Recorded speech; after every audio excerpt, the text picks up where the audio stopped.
Les gars, c'est vraiment triste de constater qu'il y a beaucoup de visas qui sont refusés à cause du mensonge.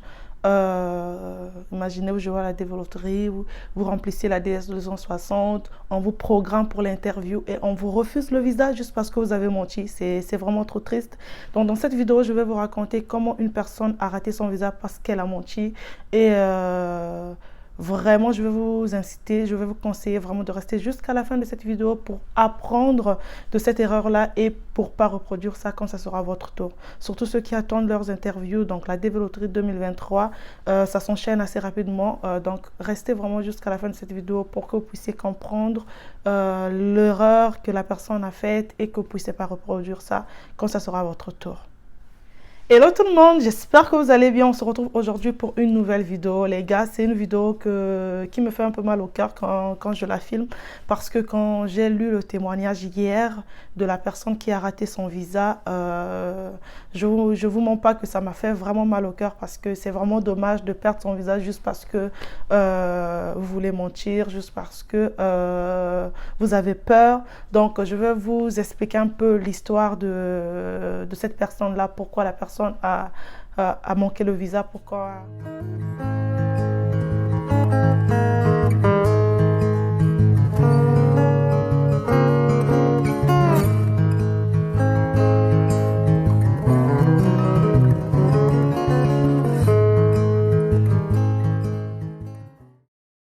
Donc, sans plus tarder, commençons. Mais avant de commencer, les gars, n'hésitez pas à laisser des pouces bleus en l'air, à vous abonner juste en bas et surtout à partager cette vidéo au maximum pour essayer de sensibiliser d'autres personnes qui attendent leurs interviews, qui veulent mentir peut-être. Et aussi partager dans des groupes Facebook. Il y a beaucoup de groupes Facebook de développerie. Essayez de prendre le lien et partager dans ces groupes-là pour aider aussi d'autres personnes. Voilà. Donc, on va commencer. On va appeler cette personne Jacques.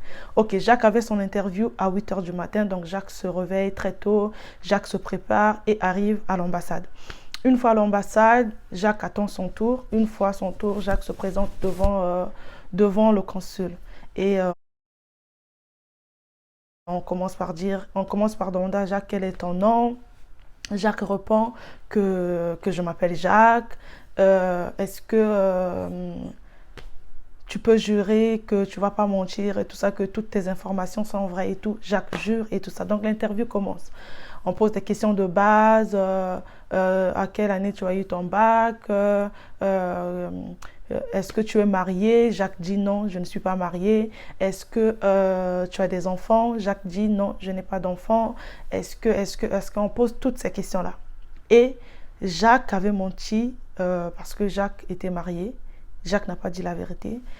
Jacques a des enfants. Jacques n'a pas dit la vérité. Mais les gars, je vais vous dire un truc. Quand vous partez faire votre interview, ne croyez pas que les gens qui sont derrière là, les consuls, toutes ces personnes qui travaillent à l'ambassade sont bêtes. Ils connaissent déjà toutes les réponses. Ils vous connaissent déjà avant même que vous fassiez l'interview. Parce que quand vous remplissez votre DS 260, ils ont toutes vos informations. Mais Jacques aussi avait menti depuis la DS 260. Donc Jacques, depuis la DS 260, avait dit que je n'ai pas d'enfant, que je n'ai pas de femme et tout ça. Donc Jacques, le consul demande à Jacques, est-ce que vous êtes marié? Jacques dit non. Est-ce que vous avez des enfants? Jacques dit non. Le consul demande, est-ce que vous avez été marié dans le passé? Jacques dit non. Le consul demande encore, est-ce que vous voulez vous marier après l'obtention de votre visa? Jacques dit non. Donc Jacques a menti. Alors que Jacques était marié, Jacques avait des enfants. Mais le consul savait tout ça. Donc on a dit à Jacques, ok, merci beaucoup, va t'asseoir, on va vous rappeler plus tard. Donc le consul rentre, cause avec ses collègues et tout ça. Et après 10 minutes, on rappelle Jacques. Jacques revient, on dit à Jacques de lire un papier. Et sur le papier, c'était écrit que si vous mentez, si vous ne dites pas la vérité, on va vous refuser le visa. Et on va même vous refuser, l'accès aux États-Unis légalement. Jacques aussi a lu le papier, tout ça. Le consul a demandé à Jacques, est-ce que tu as compris vraiment ce que tu viens de lire? Jacques dit oui, j'ai compris ce que je viens de lire. Pour Jacques, c'était normal de lire ça parce que le consul ne sait pas que... Pour lui, le consul ne savait pas qu'il était marié, qu'il avait des enfants. Donc, on dit encore à Jacques, tu peux aller te rasseoir. Donc, il va s'asseoir encore. Et quelques minutes après, on rappelle Jacques. On dit à Jacques, pourquoi tu as menti? On rentre dans le Facebook. Écoutez bien, on rentre dans le Facebook de Jacques. On demande à Jacques, c'est qui cette dame? c'est qui ces enfants-là.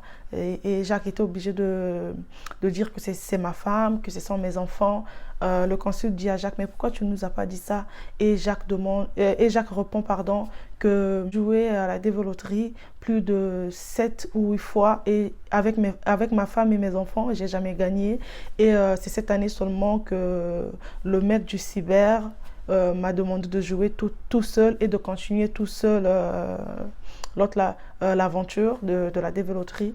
Et j'ai joué tout seul, j'ai gagné, j'ai continué tout seul. Donc, j'ai pas mis mes enfants, j'ai pas mis ma femme. Le conseil dit, je comprends votre peur, je comprends tout ça, mais c'est toujours important de dire la vérité. Et là, en l'occurrence, vous avez menti.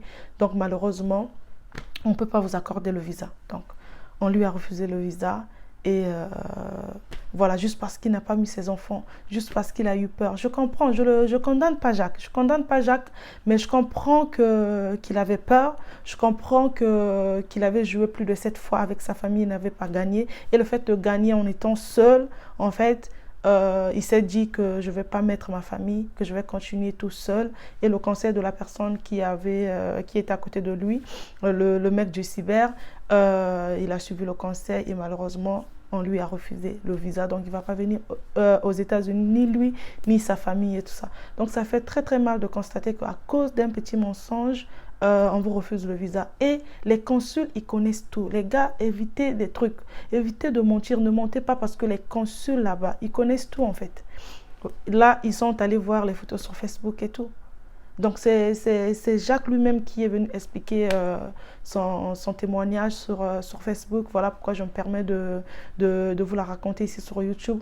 Vraiment, les gars, faites très attention. Ne mentez pas. Même si vous avez joué 15 fois sans votre famille et que la 16e fois, vous avez joué tout seul et que vous gagnez, mettez toujours votre famille lors du remplissage de la DS 260 parce que c'est très important.